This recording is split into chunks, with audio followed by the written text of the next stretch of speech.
Assalomu alaykum, hurmatli yurtdoshlar. Barchalarga xayrli tong, kimgadir xayrli kun. Bugun xudo xolasa yana bir Zoltay Korona mavzusi bo'yicha jinoiy ish qo'zg'atilgan. Shuni tergovga ketyapman. Xudo xolasa tergovdan oldin sizlarga video qilishga qaror qildim. Hozirda isk 1 million rubl, 1 million 20 ming atrofida примерно. Jabrlanuvchi bu qarzlarni kim olganini bilmaydi, gumoni ham bo'lmagan. Ushbu jinoyatni ochishda karta raqam yordam berdi, chunki jabrlanuvchining nomiga mikrozayimlarni оформить qilib, jinoyatchi o'z kartasiga pullarni o'tkazib olgan.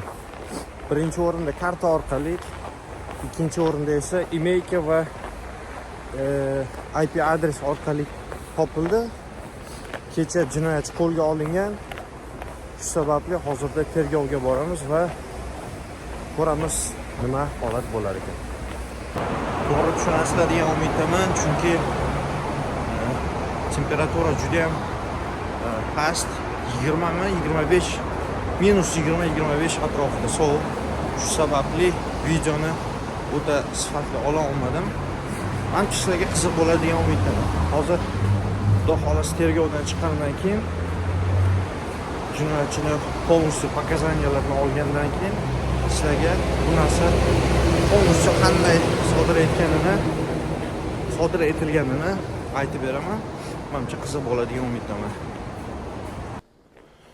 Yana bir bor assalomu alaykum, hurmatli yurtdoshlar. Bu video roligim kechagi video rolikning davomi. Sababi kecha tergov juda ham uzoq bo'ldi va qiziqarli voqealar bo'ldi. Ikkita shaxsga qo'yilgan ayblar asossiz bo'lib chiqib, ya'ni qanday ma'noda?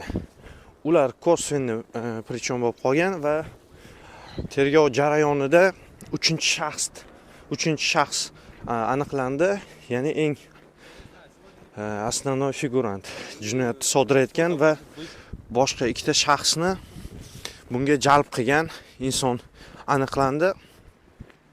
Va tergov jarayonida srazu operlar bilan borib 3-chi shaxs qo'lga olindi. Qo'lga olinganda tekshiruv natijalarida haqiqatda karta unga tegishli bo'lib chiqdi va pullarni, ya'ni jabrlanuvchining nomiga 500 ming rublni оформить qilib o'z kartasiga o'tkazib olgan va u pullarni o'z ehtiyojlariga sarflab yuborgan. Eng qizig'i 57 marta bu insonning nomiga qarzdorlik rasmiylashtirgan ekan, reyting ko'tarish uchun. Qarzni olgan, yopgan va 500 ming rublgacha chiqqanida limiti 500 mingni olgan va qaytib yopmagan.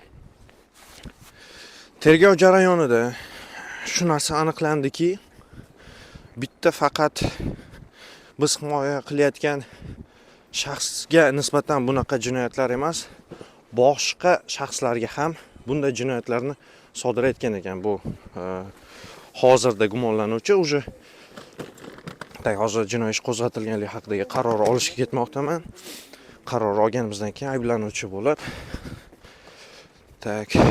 boshqa statuslarga o'tib borishda davom etadi. Asosli bo'ldi, jinoyatchi o'z aybiga iqror bo'ldi, tan oldi barchasini. Jabrlanuvchini tanar ekan, jabrlanuvchi ham jinoyatchini taniydi. Bir paytlar tanish bo'lishgan bir joyda va o'sha akkauntga kirish uchun, dostуп uchun sim kartaga kod kelgan, o'sha koddan foydalanib akkauntga kirib barcha ishlarni amalga oshirgan. Так что ehtiyot bo'linglar. Bunaqa kodlarni hech kimga bermaslik kerak, telefonga hech kimga dostуп bermaslik kerak. 57 marta tranzaksiya qilingan, millionlab pullar aylanmasi ushbu insonning nomiga va jinoyatchining kartasida amalga oshirilgan. Tak, videoni ko'rishda davom eting. Xudo xolasa yanada qiziqroq momentlarni ko'rsatib boraman.